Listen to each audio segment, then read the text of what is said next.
Benedetti. Vamos a repasar un tema muy importante, Germán, porque este fin de semana fue, lo decíamos al principio, fue un fin de semana de noticias tristes para la cultura, no solamente argentina, sino de Latinoamérica y el mundo. Fue el fallecimiento de Mario Vargas Llosa, un escritor importantísimo que nos ha dejado muchísimo, muy nutrida la literatura latinoamericana, y dejó de existir este fin de semana. Sí, Mario Vargas Llosa era el escritor más importante de habla hispana del mundo hasta anoche, que falleció en Lima, muy tranquilo, rodeado de su familia, a los 89 años de edad.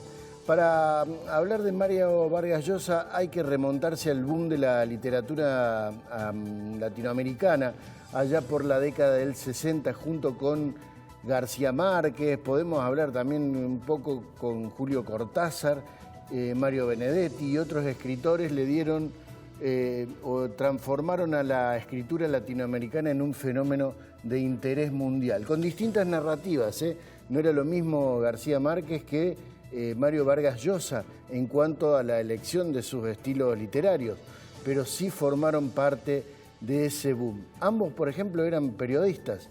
Mario Vargas Llosa fue periodista hasta el final de sus días, donde escribió ensayos, escribió crónicas y escribió libros de un profundo interés periodístico. Ha sido discutido por sus ideas. Mario Vargas Llosa, considerado en sus últimos años un escritor de derechas, pero hay que decir una cosa. Mario Vargas Llosa fue un militante de la izquierda latinoamericana que rompió con la Cuba de Fidel Castro y a partir de ahí se hizo la fama de facho, ¿no? Pero Mario Vargas Llosa criticó desde su liberalismo o su ideología liberal a todos los totalitarismos del mundo, fundamentalmente a los de América Latina.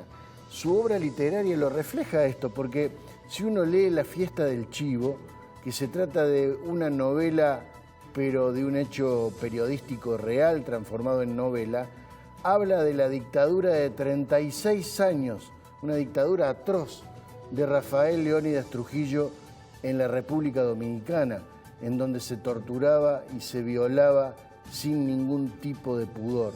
Bueno, Vargas Llosa escribió un libro extraordinario y ultra recomendable todavía hoy. También escribió La ciudad y los perros, donde hablaba de los militares y su poder en la Lima que él vivía en su juventud. Y por qué no recordar a Pantaleón y las visitadoras, un libro donde contó por primera vez, descubrió algo que había hecho el ejército peruano, ¿no? Ese ejército tan conservador y tan católico. Bueno, ¿qué había hecho Pantaleón Pantoja, un general peruano? Y había creado un batallón de prostitutas. ¿Para qué? Para que recorran el Amazonas, porque decía Pantaleón que, claro, los soldados que estaban en el extremo del Amazonas, cuidando los intereses de Perú, tenían derecho a tener compañía femenina, y se le ocurrió nada menos que crear un batallón de prostitutas. Léalo a Pantaleón en las visitadoras si no lo hizo, y la verdad que se va a emocionar. Una de sus últimas obras, y habla sobre la historia del caucho, ese fenómeno que fue el caucho en la América profunda, ahí en la selva del Amazonas, se llama El sueño del Celta. También se puede conseguir y se puede leer, y seguramente más de uno se va a emocionar. Los cuadernos de Rigoberto, o por qué no hablar de Tía Julia y el escribidor. ¿Qué es esto? Y es la relación de él con su tía, una relación que no era lo habitual en lo que uno tiene con un familiar de ese tipo, ¿no? Tía Julia y el escribidor también es una de las grandes obras de Mario Vargas Llosa. Que descanse en paz. Murió en su Lima natal, cerca del Sport Boys, cerca de la Alianza Lima, equipos de fútbol que le gustaba, y no dejó el periodismo hasta sus últimos días. Chao Mario, suerte. Bueno, Vargas Llosa, uno de los últimos grandes talentosos de la escritura latinoamericana. Me pareció exquisito este repaso, Germán, que además me quedé pensando en los escritores del boom latinoamericano.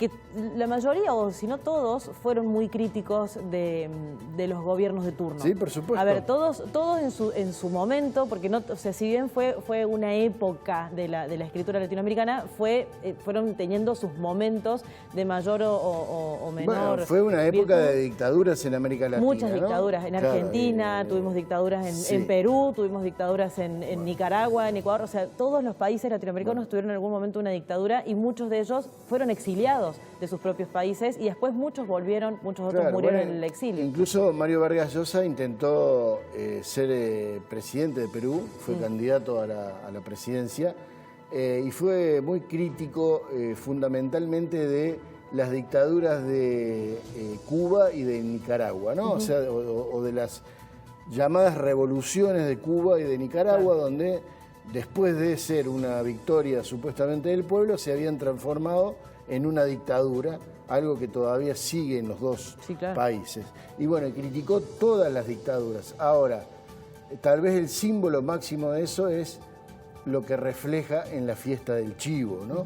El Chivo era Rafael Leónidas Trujillo, el dictador de la República Dominicana. Pero la obra de Mario Vargas Llosa está más allá de las ideologías. Sí. Incluso en una visita a la ciudad de Buenos Aires, a la Feria del Libro, apenas había sido premio Nobel, fue muy criticado y casi le impidieron hablar los militantes del gobierno de entonces, que era el kirchnerismo, porque decían que era un escritor de derecha, no, un escritor que trasciende a su ideología. Mario Vargas Llosa estuvo mucho más allá de su ideología. Exquisito el repaso entonces por la vida y obra de Mario Vargas Llosa. Sin dudas, seguramente en los próximos días se van a empezar a incrementar las ventas de sus libros, porque siempre pasa lo mismo. Fallece un autor y se empieza a leer de vuelta sus libros.